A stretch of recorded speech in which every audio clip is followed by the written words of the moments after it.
Good, good evening, everybody. This is the Shade Tree Commission for April 13th, 2023 at 7 p.m., 7:01. First order of business for the agenda is to establish a quorum. We have all members, but Nancy Walker will not be here tonight. And I want to take this time to introduce and welcome our two new members.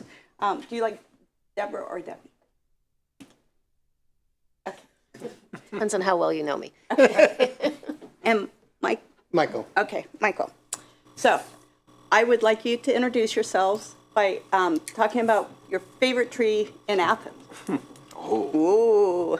Favorite tree in Athens is the elm in my backyard that I see every morning when I look out my bathroom window, my porch window, and my dining room window, and rather large tree. But it has a real nice thing going on with it. So, If you could also give your name and address. my name is Deborah Daniels, and I live on Larson's Way. Michael Lincoln. I live on Cable Lane. Favorite tree is, I think, maple. Used to be oak until one came through my roof. That'll happen with trees. Well, I know somebody else on Cable Lane that just happened. Just. Yeah. Yeah, Bill and Heather. Huge oak tree just came through. We love trees anyway. Yes. Okay. First order of business is the approval of the February 9th minutes after much help from Roxanne. Thank you. Did you pass around the I sent revised it. minutes? I sent them out. Okay, good. So, any other issues or questions about it? Okay. Can I have a motion? Motion to approve. Great. Second. Who needs a second? Second? Great. All in favor to approve the minutes, please say aye. Aye. All opposed? Thank you. We have a Title 33 tree permit right-of-way issue this evening at 21 Elmwood. So there is a request to have a tree removed by the homeowner because there's concerns about the gas line. So if you would like to come forward, and I know that you have some. He told me to sit here. Okay. But I have some fine. photos. Yeah, like, So I'll pass the photos. yeah. So, It just shows that it's within Yeah. about 12 inches away, and then I just took a photo of the okay, great. So, I'm pro-tree, and I know that trees are important, but when I realized how close this tree was to a gas line, I just became concerned about it causing a gas leak. And I had been emailing with Ann Bonner, and she sent me an article, and from her article, I'm going to quote 3 things. It says, preventing tree utility conflicts is a serious matter. Another one is electric, gas, water, sewer lines installed underground can be compromised by tree roots. And natural gas operators often keep the area directly over and 10 feet each side of pipelines free of trees to protect them from potential tree root damage. And the tree is not so giant that removing it and whether the roots are above or below it right now would make the gas line collapse.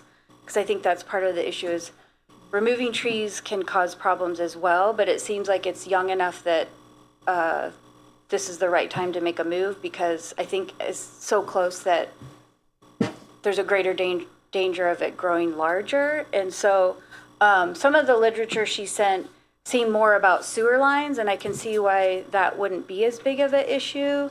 But if it seems like with a gas line, it seems like a pretty big safety concern.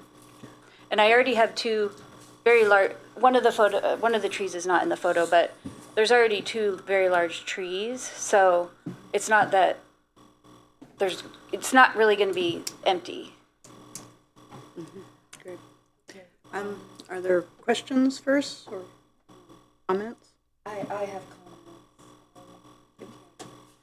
For the Shade Tree Commission, our purview is to decide whether or not a tree is in decline. And a determination is that your tree is not in decline. When there is a potential safety issue, we refer to the city, and the city makes the assessments because it is their liability. As per Andrew Chicky, they have made a determination that they do not believe that your tree is a safety issue at this time. Therefore, I do not think it's within shade tree purview to overrule the city. There are guidelines for planting trees near utility lines, and there are best practices, and you're absolutely right that the tree is within the 10 feet recommended, and that utilities very often will recommend removing lines. But the city has spoken to the utility company, and the utility company has worked with the city to make the determination that the lines do not appear to be at risk. However, if the lines do become at risk, then the homeowner does have the basis to hold the city liable. In addition, what I would suggest is that the homeowner does request shade tree to monitor the health of the tree on a basis determined by her. And if she so deems, we can also request that the city and the utility line continue to make assessments on an annual basis. But at this point, it is not considered a safety issue. So I don't think that we have purview to override the city. Isn't the point, though, to be proactive so it doesn't become a safety issue? Because obviously an oak tree is going to grow very large, and the tree roots will grow very large, and it's within 12 inches of that gas line? According to the utilities in the city, they have trees that actually are on top of the utilities without safety issues. The way that our utilities have been constructed, I have been told that they are robust enough to grow, to survive the roots of an oak tree. The city and Ann Bonner also are concerned that the biggest risk is when you do remove the roots of a tree, even a tree of this age. So the city has made the determination that they think that it is a higher liability for them to remove the tree, even now when it's small, than just leaving it in place. So if there's a gas leak, the city takes care of that? If there is a gas leak, then you notify the utility company. And at that point, if it is a safety issue, which it would be, the city would be liable. They would come and cut down the tree. And potentially, they could be liable for the removal of the roots as well, or the utility company could be, since you did report it. And what if there's an explosion? There will not be an explosion. Gas does not explode. If there is a small leak, that does not pose a safety issue for an explosion. If you feel that you want to have additional conversations, it's going to have to be at the city. We don't have the purview to make any other decision. But in my personal opinion, your tree does not pose a safety issue to the gas, but I would, if I were you, request on an annual basis to have a safety check. And you can do that through us, and we will be supportive of that. We have several trees that are within 10 feet of gas lines in the city. And Do you have several that are within 12 inches? quite possibly. And more than the hub, what you see is what's happening underground. Those definitely, we have trees within very close proximity of the actual lines underneath. So it's just, I think our hands are tied. And I hope you don't feel like we asked you to come in here, and not giving you any recourse or mechanism forward. But I think we wanted to have you here because we do want you to know what your options are. And they are to continue to have an annual assessment. And I would suggest you do, if that's your comfort level. And if the tree ever becomes in decline, then that could be within our purview. Yeah, it's strange because what I'm quoting is from what Ann Bonner gave me. Yes, I'm aware of So- those guidelines, but your direct quotes, if you could read the first one. Preventing tree utility conflicts is a serious matter. It is a serious matter. Do you agree? Electric, gas, water, and sewer lines installed underground can be compromised by tree roots. They can, in many districts, especially in very old lines, some lines are more at risk than others, and therefore the utility company has to make a safety assessment based on the pipes that are actually there. And that was done. And they don't believe that it's a safe. And then the third one I wrote or read was natural gas operators often keep the area directly over and 10 feet each side of pipelines free of trees to protect them from the potential tree root damage. And that is true, and the gas company does have that ability to make a safety request to the city, and in this case, they have not. The gas line did not make a request? The gas company has not considered it a safety issue and has not put in a tree removal request to the city.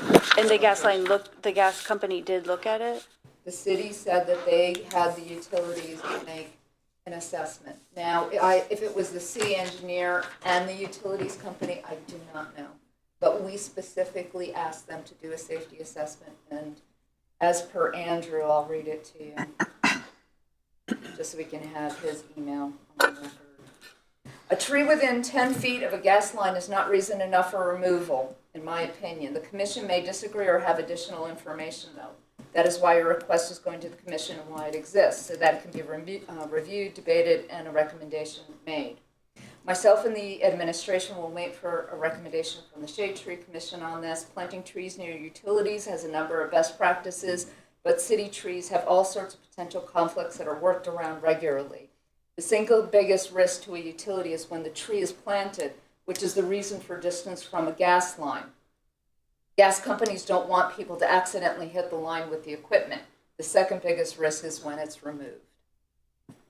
So that is the determination, that it is a bigger risk to have it removed than to leave it.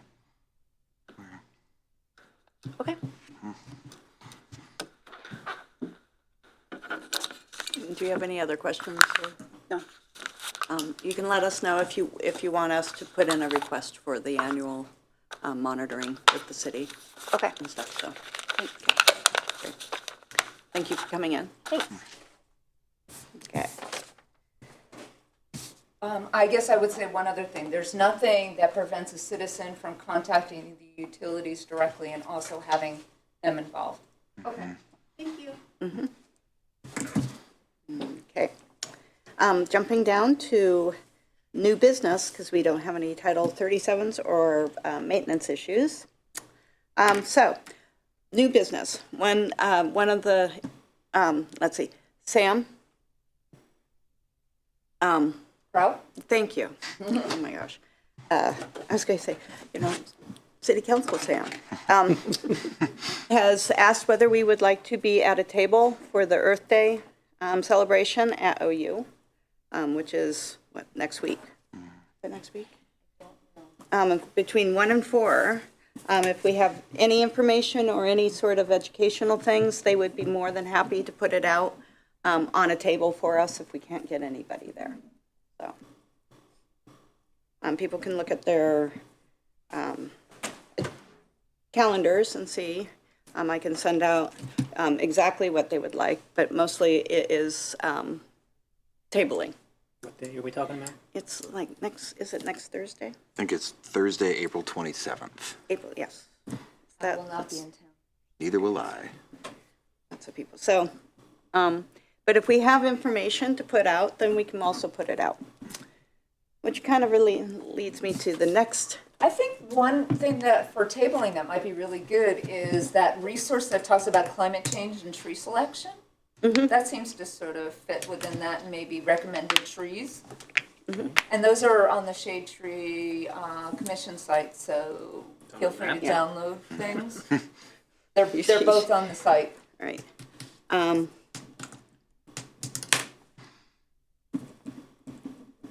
So, well, I think this kind of leads into some of the, about a discussion that I wanted to hold about educational materials and PR.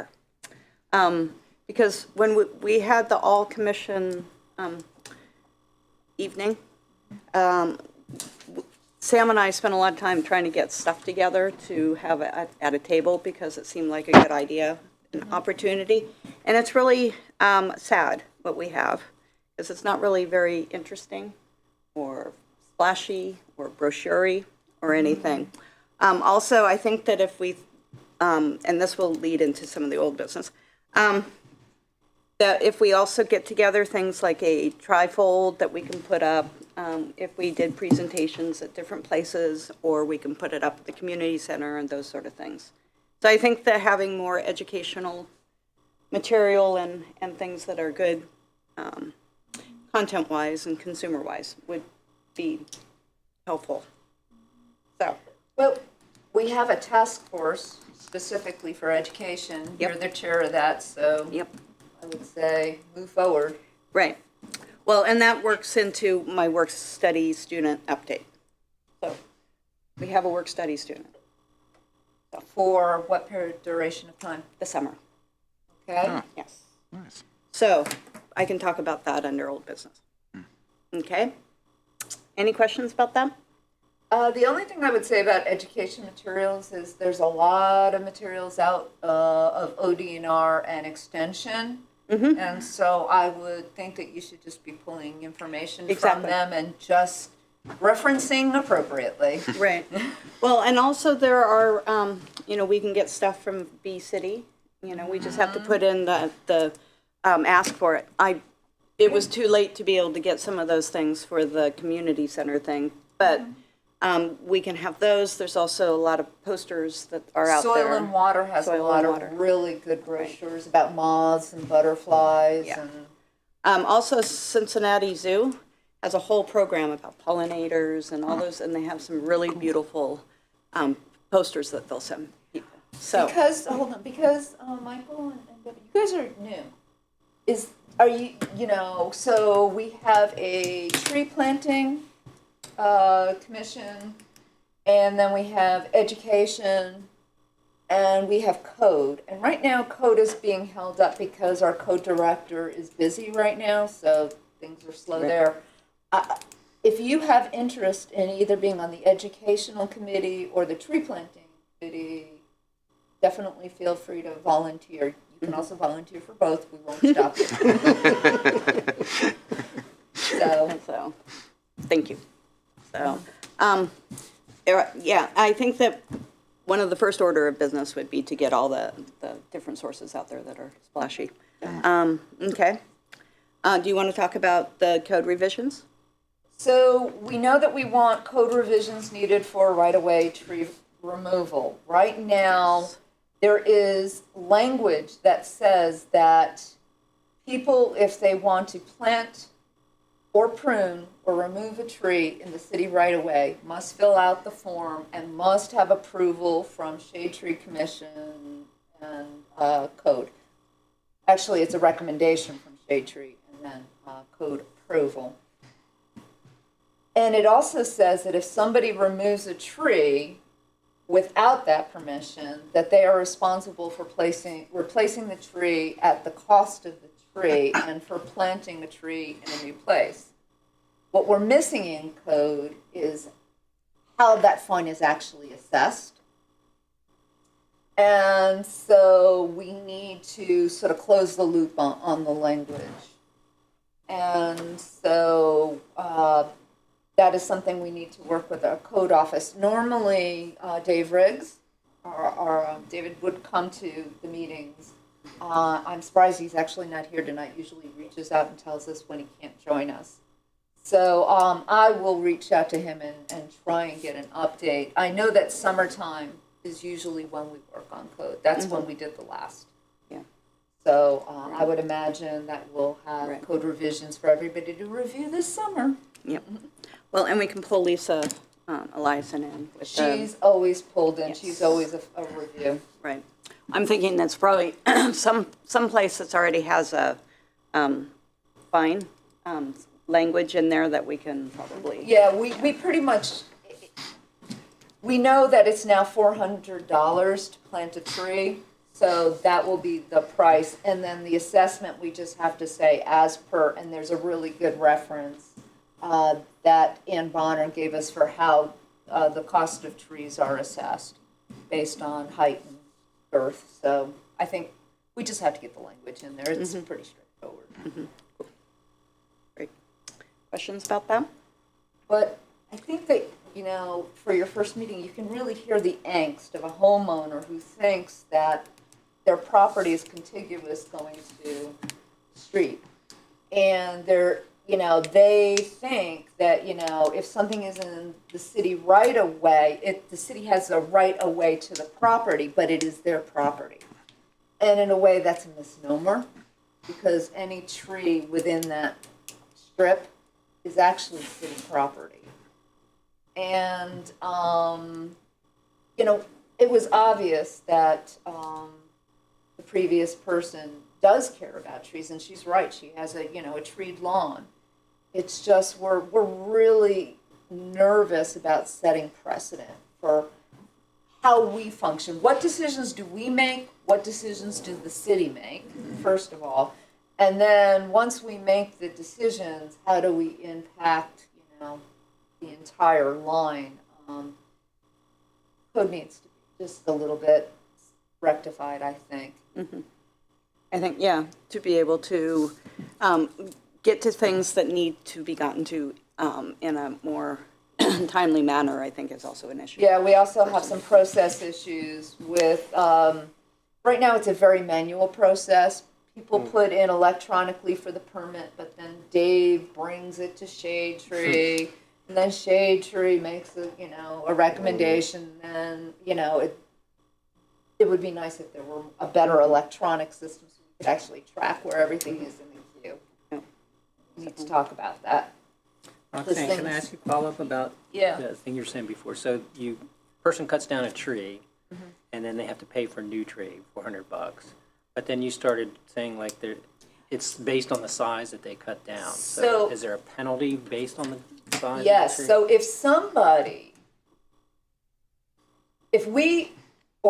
if code approves the removal of a tree, then it is within city rights to say, yes, you can remove the tree, but you have to plant another similar tree on your property or on a city property. And right now we have the tree bank, so there's no cost to that, but there could be a fine assessed for planting that tree, the replacement, if they can't do it on their own property. If somebody removes a tree without permission, there is the additional penalty of the value of the tree. Okay. I wasn't clear on that. I mean, it makes sense, but I just didn't pick up on Yeah. you saying that. So I think a lot of people don't realize that. No. Maybe that's something that we should think about in like the fall. We can make a flow chart to help people and stuff. Well, we have FAQs now on the Yeah. Shade Tree Commission site, which I think are pretty clear now. Yep. So, But it's a matter of disseminating that information. exactly. So, we need a roadshow. Any other questions about that? So, look for more information, come down the way. Okay, Pollinator Garden Awards and considering joining Pollinator Pathways. So about, a year and a half ago, the Shade Tree Commission took on the responsibility of pollinator gardens for the city. Kind of unusual, but we all are pollinator friendly. And there is an application to be filled out, and when you pay your fee, I think it's $20 or $25, you're supposed to get a plaque. And we have been holding a design for a while now, and we said that we wouldn't advertise the pollinator program until we had the plaques in place, because we wanted the whole process But meanwhile, I have been contacted by some people who are very interested in the Pollinator Pathways program because they reached out to Cleveland, Ohio, to be a partner city. And what that is that they have an application which is very similar to ours. Tell us what natives and non-native pollinator plants you have in your garden, during what seasons do they bloom, do you have a water source, and do you commit to reducing herbicides and pesticides? Very similar to our application. They also have a system by which any individual can join the pollinator pathway. You put in your application, they approve it, they send a plaque to you for $10. And I was like, wow, they're doing what we want to do. Why are we in the business of this? Now, if we want to review the applications, we certainly could. That we could use our form. We could also convert into allowing people to either use our form or the pollinator pathway form. We could do both. But what I really like is the fact that they will then give out the plaques, which we don't have to do. And the nice thing is to see that green rectangle, that's actually supposed to be the shape of your county. Oh. And so they allow you to take their design and put your own county, and then on the bottom, see if I can find it. Oh, no, I don't have it here, but there is one of their design. Oh, here we go with the county. It's a weird county. But see how it says the city? You're allowed to put Athens, Ohio. And so I think the design is cute. I like being part of a federal program. The nice thing is that if somebody does it, they become a dot on the map. And so they become part of a national database. Whereas we don't do that. Now, we could upload our information to that. I did send this to David, and even before I sent it to y'all, I said, hey, David, would the city have a problem with this? I did not get a response. But I think he will probably defer to whatever decision we want to make. Right. So my suggestion is that we do reach out to the pollinator pathway. I'm happy to do it. See how we can join as a city. It's actually online, very easy, it looks like. And then we would have to revise code. Probably we could keep our own form or allow them to do the pollinator pathway and then submit the pollinator pathway form. But the revision would be that rather than us giving out the plaques, they would get the plaques directly from the pollinator pathway. And we would be responsible for just working with them to design the plaque specific for Athens County. So if Shade Tree is interested, I am willing to interface with the pollinator pathway entity and see how we might move forward and bring information to the next meeting. I would like this also to go to the sustainability people, because we are a bee city, USA, and so we don't want to necessarily step on each other's toes with that. The reason why the pollinator thing is because we do permits, and they didn't, so it was easier sticking it I here. tell you what, as chair, why don't you send it to the sustainability committee, copy us, give them a deadline of like a week or two, and if they're in favor, are we in favor of me looking at it? So it would basically just be giving them web page access, right? Putting their app, so people could go to the Shade Tree website and then connect to them. Yeah. Well, there's probably other things that they provide too. Oh, Benefits oh and, my you know, all gosh, that's all they this sort of have stuff. That's what you. huge resources up. But But yeah. we're not really offering much in return, except you can advertise the program through us. That is, yeah, exactly, yeah. They're just trying to build their database. And how many people have signed up for Athens? I know Nancy did. Did you? I thought you did too. Yeah, I think we have 3 people. That's it, because we stopped advertising the program. pending the plaques. And it's been over a year, so this is getting a little ridiculous. It We need doesn't to seem do like this. you want to do both. Like keep Athens and do this one. Then it's like, well, which one? Which which plaque do I like? The only thing I can think of is if somebody doesn't want to register with the national database, but I don't know why they wouldn't, but, or, if- Well, the other thing is that, to a certain degree, if somebody comes and complains to us that their neighbor doesn't really have a pollinator, even though they have that,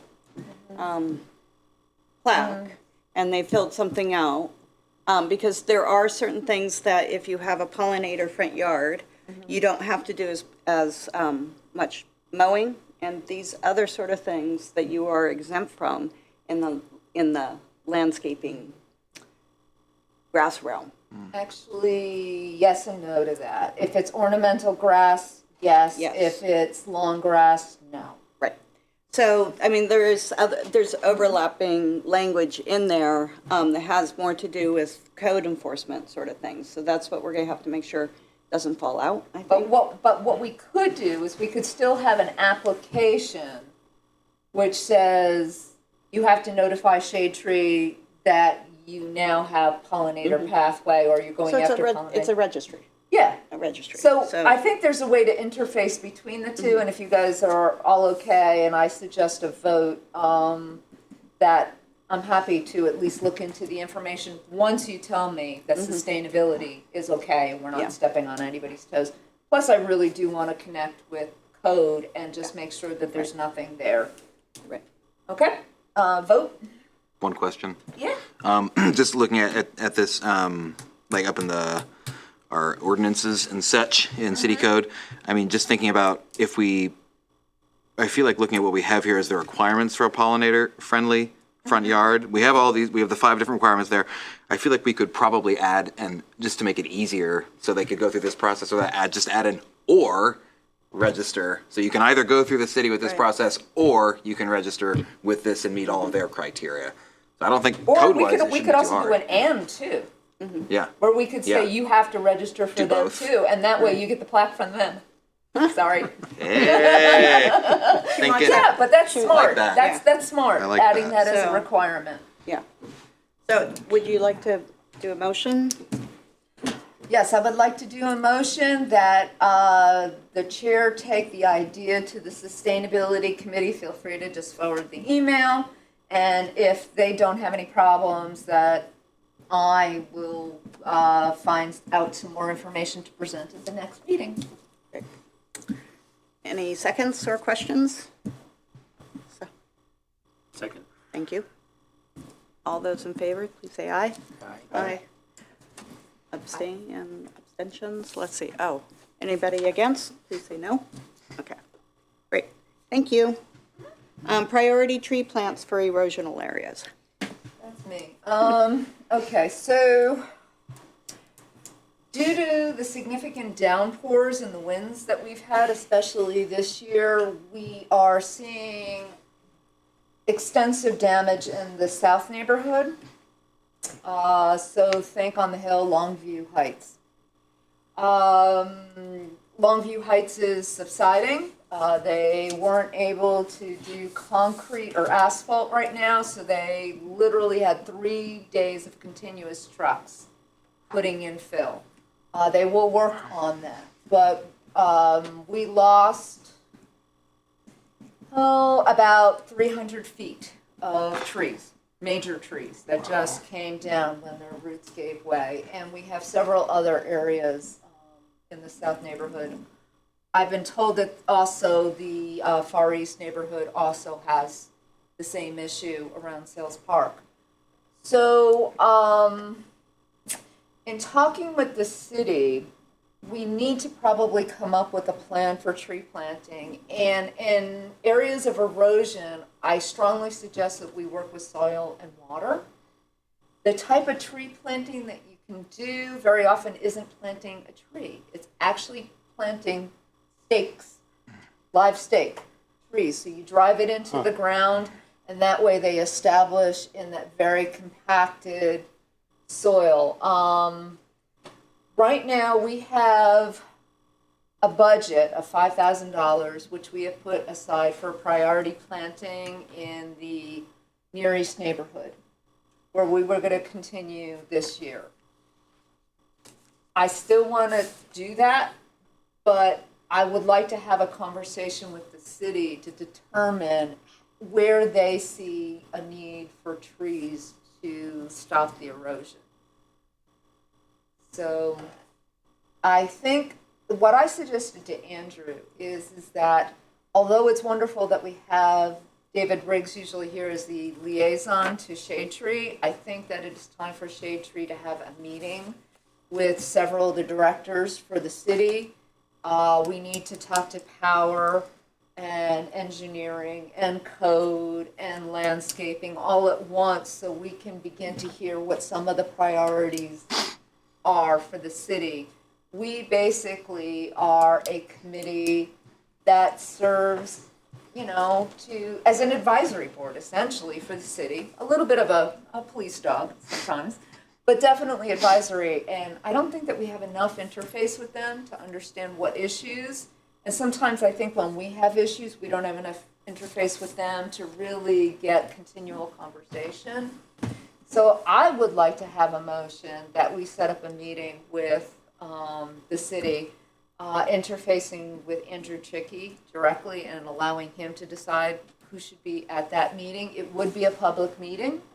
It could even be our next meeting that we use for that purpose, but I do think that it's really important that we do that. We can do something like the city council used to do with the university, is have a lunch also, where people would feel more comfortable, and it's not it would still be open, Yeah. but kind of a lunch. Whatever, so do you want me to interface with Andrew, or do you want to Yeah. interface with Andrew? So, I won't be here for the next two meetings. So, Okay, then maybe we will try and make it off cycle of the meetings, an additional meeting, Yeah. so you can try and make it. okay. And, if we could meet like in the morning, or, it doesn't have to be, Okay. if we're gay. What I will do is I will reach out to everybody for their availability after I talk to Andrew. Okay. I know that Andrew has certain times in the year where it is more convenient for them to meet and not others, so I'll try and schedule something within the next 2 months, because we want to know what our tree planting is by August. Is that a place you drive by regularly? The Longview, this is the first time I hearing live about on Longview Heights, and I was the one who reported to the city when the road, literally the last 8 feet of the road on the side separated from the other part of the road. And it collapsed about 2 inches. Like that. Would you hold your camera out the window and take a picture sometime? Oh, yeah, I might even have it on my phone. I'll check after the meeting. But literally, you could go on the side of the hill that had collapsed and put your arm under the road. So it's just a naturally wooded area?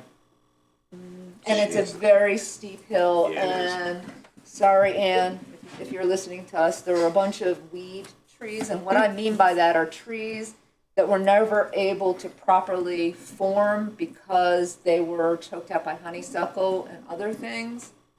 And it just was a bit of a disaster waiting to happen. Longview Heights, guess how old Longview Heights Road is? 7 years. Early 1800s. Dang. It's one of the earliest roads. And and so it's been built upon and built upon, but never really properly engineered. And it doesn't even have a right-of-way. There is no right-of-way for Longview Heights. And you Because said it's that so old. also happening at Sells Park too? I mean, that doesn't Yeah, at least in Sells Park, it's not really going to undermine roads so much as it's just, like below Sells Park, people were losing their trees. But yeah, it's like South on the neighborhood has been bad. private property people? Or up into the park? Both, from what I heard. Okay. Yeah, Have to check it out. just in talking, with Ryan Fote from meteorology, he basically said that climate change for the Ohio region is going to be not increased overall rainfall, but increased rainfall per event. So Gully washers. yeah, so we'll have more gully washers. But he also said there also is a potential for some drought periods. So if you get a gully washer following a drought, the water can't absorb. And so we're going to expect some really interesting erosion problems. And the city is aware of it, but they said that they're a little bit behind the eight ball in the infrastructure for it. Well, hopefully some of the money coming down from Washington will help with that. Yeah. Climate change stuff. But I think we can also help with that too, because trees really are a good solution for erosion. Oh, yeah. So you've made a motion. Do we have a second? What is the motion there? It's to reach out to Andrew, and I'm happy to reach Okay. out to Andrew, but I would love it if somebody else would maybe, work with me behind the scenes, and also you, because you're on the tree planting task force, to maybe think about erosion. I need to do a lot of reading on erosion. I'm not up on that as much as I need to be. So, motion, sorry. Motion. You want a second? Second. All those in favor, say aye. Aye. All opposed, nay. Both are tree people. Thank you. Okay. Now we have old business. So, just as to catch you up, the university has a program where community groups and nonprofits can go through their program and hire get a work study student to work for you. I've done the program when I was a city council member, and a lot of tree planting before the COVID was the outcome of it. So I put in for another work study student. I have one for the summer. And so we've been kind of thinking about the different projects that could come up. So one of the things that I'm going to have him work early on, because he's going to be doing some stuff remotely, is looking at older photos and identifying the really old trees, and then ground truthing them to see if they're there. So we have a lot of old photos, pictures. What's the value of that? Value. Oh, this goes into one of the projects that the committee, educational committee, has wanted to do, is to pull all together the arboretum plans that are all over the city. This is Nancy Walker's project. And to see where those trees are, how it is, and do some research on the back of it and see whether it's a doable thing to go forward with making a citywide tree arboretum. Oh, okay. Got it. And Nancy and I have been working on that. It's close to her heart. So, What's the area that you're talking about? I mean, those photos cover all of Athens County. no, it was only the city. So yeah. you look at within the city limits, just any big trees in Yeah, to 1931? kind of just do some well, the thing is that most of the projects that get done at the university get done in the Near East. It's just easier. So to do some of this aerial, and he's also interested in it because of some of the other things that he's interested in. Okay. It's sand. The tree Sam. arboretum. Cool. Xander? Okay. Yeah, you know. So, and then the second program, we can talk about, if we need to get educational materials together and all those sort of things, that would be a great second half of the summer project, I think. And we can kind of brainstorm where he could go in with some of the information. So, I think it would be great. We're going to have meetings during the summer. If he could maybe join us for our meetings and give regular updates, that'd be great. yeah, after like the beginning of June. Yeah. So, cool. Any questions or anything? Yay. Name again? Sander? Sander. Sander? What's his? Stoltz. Stoltz. Thank you. Yes. He was there today at your, yes, because he said he couldn't talk to me until after it. So he has a planning background. He's a planner. So. Excellent. Yeah, we met him once. He came. Yeah. Is he the one? Yep. Yeah. Okay, good. Okay. Right on. Thank you. Bylaws project update. The mayor has asked us to put our bylaws together and gave us a template, and it is becoming. By the way, by the we, you mean the I, because we haven't seen anything. I know, because I will have that done before the end of May and before the end of April. I just wanted to let you know. And that from last discussion, I will not really put anything in that's different coming to types of meetings and streaming the meeting. Okay, but you will present that to Shade Tree at the next meeting? No. It has I to be will- approved by the committee. Right. I will send that out for updates, and then you guys can vote on it, so. Okay, so we'll have to vote on it at the next meeting when you're not here. Yeah, that's fine. Make sure you put it on the agenda so we don't forget. Cool. Okay. It's pretty straightforward, though I think that we can improve our mission statement and some things like that. So, any question? Do me a favor, in the mission statement, just make sure that you do mention pollinator, since we took that on. Yep. I don't think it was in there. Right. Okay. Any other questions with that? No, that's great. Okay. Do we have any citizens who want to speak? Sometimes think we Yell should go really out. loud, TV, we can't hear you. Go out onto the street and say, would you like to, what do you think about trees? Okay. You want to come talk? So the next meeting is the 2nd May 9th, 10th, You just like 11th? randomly saying numbers or. 11th? 11th. Okay. Say 11th, thank you. Is it May 11th? Okay, May then I'll be 11th. So, adjournment, can I have a motion to adjourn? here. Thank Yes. you. Okay, Rox, and I'll just put Jim. Yeah, All in favor to adjourn, say aye. Aye. Thank you. an implicit second.